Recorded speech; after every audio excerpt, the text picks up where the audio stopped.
সংহিতা বা অখণ্ডমণ্ডলেশ্বর শ্রী শ্রী স্বামী স্বরূপানন্দ পরমহংসদেবের উপদেশবাণী, একাদশ খণ্ড। মহিলাদের মহিমা। অদ্য শ্রী শ্রী বাবামণি সন্ধ্যার পরে স্থানীয় ধর্মসভায় মহিলাদের জন্য একটি ভাষণ দিবার জন্য সভায় সমাগত হইলেন। বক্তৃতা প্রায় 3 ঘণ্টা ব্যাপিয়া হইল। শ্রী শ্রী বাবামণি বক্তৃতা প্রসঙ্গে বলিলেন, তোমরা কি মায়েরা পিশাচির মতো নিকৃষ্ট বস্তুতে মজে থাকতে চাও, না দেবতার শ্রীমূর্তি ধরে পূজার আস্পদ হতে চাও?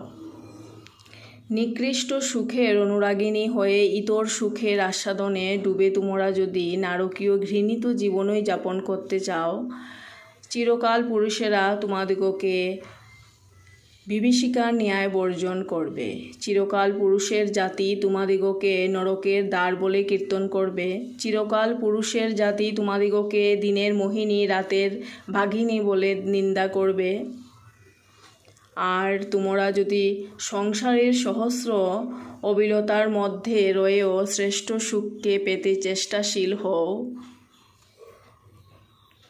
শ্রেষ্ঠ সুখের পথে পুরুষকে পরিচালিত করতে যত্নবতী হও, জঘন্য ইন্দ্রিয় পরিতৃপ্তি ব্যতীত জীবনের কুম্ভে যে অপার মধু আছে তার সন্ধান নিজেরা লও এবং স্বামীকে দাও, তাহলে চিরকাল পুরুষের জাতি তোমাদিগকে পরমেশ্বরের মহিমার আরতির বাতি বলে সাদরে গ্রহণ করবে।